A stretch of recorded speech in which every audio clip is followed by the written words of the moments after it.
नमस्कार, मैं हूं अमित पालित। अब तक पूरा चुनाव 400 पार के नारे पर चल रहा था, पर अब पॉलिटिक्स की पिच पर सिर्फ 3 लेटर चल रहे हैं। CAA। मोदी की पार्टी कह रही है जो कहा सो किया। 2019 में बीजेपी ने अपने मैनिफेस्टो में जो कहा था वो वादा पूरा कर दिया। जो पार्टियां इसका विरोध कर रही हैं वो CAA से डरी हुई हैं। क्या अब पूरा चुनाव पैरालाइज हो रहा है, या फिर कह सकते हैं पोलराइज भी हो रहा है? अब पूरा चुनाव 80-20 का चुनाव हो गया है, या सिर्फ हवा बन रही है? CAA पर इतना बड़ा हंगामा नहीं होगा। 12 दिसंबर को जो कानून बन गया है उसे लागू होने में 51 महीने 1552 दिन लग गए। क्यों? स्पेशल रिपोर्ट में देखिए। 24 का पूरा चुनाव बदलने वाला है। मोदी को 400 पार जाने से अब कोई नहीं रोक सकता। 370 और राम मंदिर के बाद CAA का वचन मोदी पूरा कर रहे हैं। CAA बीजेपी का सिर्फ चुनावी हथकंडा नहीं है। नरेंद्र मोदी उन लोगों से न्याय करने जा रहे हैं जिन्हें गैर मुस्लिम होने के चलते पाकिस्तान, बांग्लादेश और अफगानिस्तान में सताया गया, देश छोड़ने को मजबूर किया गया। CAA लागू होने के बाद इन देशों से आए हिंदू, सिख, बौद्ध, जैन, ईसाई और पारसी अल्पसंख्यकों को भारत की नागरिकता मिलने का रास्ता क्लियर हो रहा है। उन लोगों को भारत की नागरिकता मिलने जा रही है जो 31 दिसंबर 2014 से पहले भारत में आकर बसे हैं।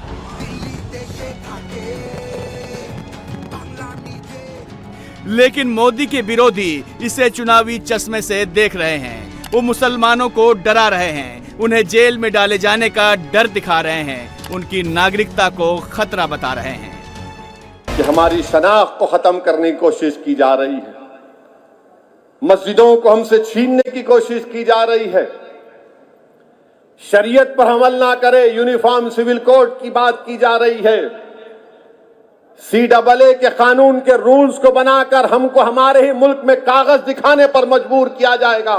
पार्लियामेंट में आपने देखा कि हमने खड़े होकर कहा CAA का कानून नहीं मानते, मैंने उस कानून को फाड़ दिया। दूसरे भी फाड़ सकते थे, नहीं फाड़े। अब सवाल उठता है कि CAA के नाम से ममता बनर्जी और लेफ्ट से लेकर कांग्रेस को क्यों मिर्ची लगती है? दरअसल CAA बंगाल के चुनाव में गेम चेंजर साबित हो सकता है।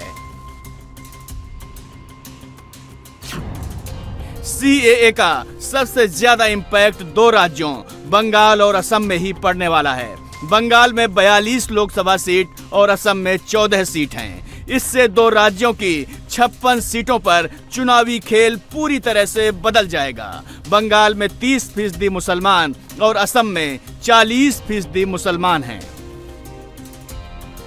CAA बंगाल में ममता बनर्जी के लिए बड़ा झटका साबित होने वाला है। चुनावी रैंप वॉक से जो माहौल उन्होंने बनाने की कोशिश की थी वो पूरी तरह से भगवा में होने वाला है। पश्चिम बंगाल में भारतीय जनता पार्टी की सरकार बनने का मतलब है शरणार्थी जो आए हैं उनको CAA के माध्यम से नागरिकता दे देना। और दीदी कई बार हमारे शरणार्थी भाइयों को गुमराह कर रही कि CAA होगा नहीं होगा, कानून बनाकर रुक गए। आज मैं आप सबके सामने कहकर जाता हूं, CAA इस देश का कानून है, इसको कोई रोक नहीं सकता, सबको नागरिकता मिलने वाली है। ये हमारी पार्टी का कमिटमेंट है। जो भाई आसपास के राज्यों से प्रताड़ित होकर यहां आए हैं, उनको धर्म परिवर्तन की धमकी देकर भगाया गया है, उनके सम्मान की, उनके मान की, इनकी संपत्ति की, उनके अच्छे जीवन की रक्षा करना हर हिंदुस्तानी का फर्ज है और ये होकर रहेगा। दीदी आप चिंता मत करो।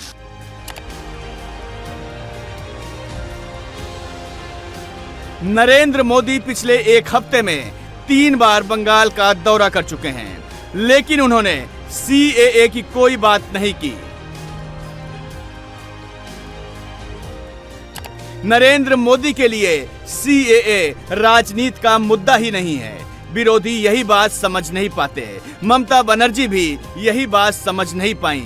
लेकिन टीएमसी ने जैसे ही बंगाल की 42 सीटों पर कैंडिडेट का ऐलान किया, मोदी ने मास्टर स्ट्रोक चल दिया। मुस्लिम तुष्टीकरण की राजनीति पर ऐसा प्रहार कर दिया जिसकी सबसे गहरी चोट ममता बनर्जी को लगी है, क्योंकि बंगाल में सबसे बड़ा स्टेक उन्हीं का लगा है। बंगाल की करीब 1/4 सीटों पर CAA का असर पड़ने वाला है। मतलब 42 में से करीब 14 सीट ऐसी हैं जहां चुनाव पूरी तरह से बीजेपी के पक्ष में मुड़ सकता है। इनमें 7 सीट ऐसी हैं जहां मतुआ समुदाय प्रभावी है और इतनी ही सीटों पर राजवंशी समुदाय का असर है। राजवंशी वो हिंदू हैं जिन्हें 1971 के बाद से अब तक नागरिकता नहीं मिली है, जबकि बांग्लादेश से आया मतुआ समुदाय भी नागरिकता का इंतजार कर रहा है।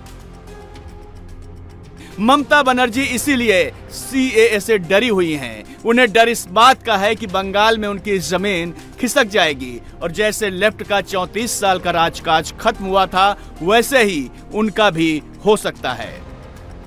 रूल्स नोटिफिकेशन में अगर हम देखेंगे कि ये डिप्राइव कर रहा है लोगों का अधिकार को, तो हम उसको खिलाफ में लड़ेंगे। हम पहले हमको देखने दीजिए। I am watching. मैं आज बोल दिया कि एक बीजेपी का इलेक्शन पब्लिसिटी है, नथिंग इज दिस। उसका बाद 4 साल बीत गया, लेकिन अभी चुनाव जब आते हैं एक कुछ गाप गप पकड़ते हैं। ये भी एक गाप गप है, लेकिन असली फायदा किसी को नहीं मिलेगा। बंगाल में लोकसभा की 42 सीट हैं। बीजेपी 2019 में 18 सीट जीती थी, टीएमसी ने 22 सीट जीती थी। तब बीजेपी को 40.7% और टीएमसी को 43.3% वोट मिले थे। 2024 में बीजेपी ने 35 सीट जीतने का टारगेट रखा है।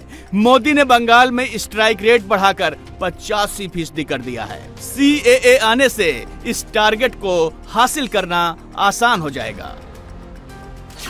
CAA से बंगाल में जबरदस्त ध्रुवीकरण होगा। हिंदू बीजेपी की तरफ और मुसलमान टीएमसी की तरफ जा सकते हैं। इससे ममता बनर्जी सिर्फ उन्हीं 8 जिलों में फाइट दे पाएंगी जहां बंगाल के 30% मुसलमानों में 60% बसे हैं। ये जिले मालदा उत्तर, मालदा दक्षिण, उत्तर दिनाजपुर, मुर्शिदाबाद, बीरभूम, बशीरहाट, बारासात और कोलकाता दक्षिण हैं। सर CAA लागू होने से हम लोग बहुत प्रॉब्लम होगी सर। CAA लागू होने से क्यों हम लोग, अब मोदी सरकार बोल रहा है कि हम लोग के लिए कोई प्रॉब्लम नहीं है। हम लोग लगता है हम लोग जितना हम लोग माइनॉरिटी के लिए हम लोग ज्यादा प्रॉब्लम है हम लोग का। सही है, हमको भी वही लग रहा कि डर है, लेकिन अब पूरा बात तो हम लोग को मालूम नहीं है। बट नहीं, क्लियरिटी नहीं है आप लोगों में। नहीं, बिल्कुल नहीं, बिल्कुल। कहा है कि आप लोगों को कोई देश से बाहर कर दे रहा है। देश तो बाहर क्यों कर देगा? हम लोग तो बहुत किस बात? हमारे देश में हो रहा क्या, हिंदू मुस्लिम, इसलिए थोड़ा डर है। देखिए सब इंसान है, देश किसी का नहीं है, सबका है, जो सब है। CAA लागू हो रहा है, बट हम लोग को डर नहीं है। बस ये है कि CAA लागू मोदी सरकार कर रही है। इसका कोई जरूरत नहीं था, लेकिन जो है सो ला रहा है, ना समझ वाली बात है। ना समझी क्या है, क्या कोई डर है क्या आप लोग? ना, हम लोगों को डर किस बात का, हम लोगों को डर किसी बात का नहीं है। तो CAA की लेकर ना समझी आप, वो परेशानी है खाली। एक तो सरकार को किसके तरफ बढ़ना चाहिए, वो किसके तरफ वो बढ़ रहा है। सरकार को बढ़ने चाहिए, समझ लिए कि रोजगार के तरफ या देश के भलाई के तरफ, कैसे देश मेरा ऊंचा हो, वो चीज तरफ नहीं जाके जो है सो एक नया कानून जिसमें से आदमी लोग सब सारे लोग परेशान हो।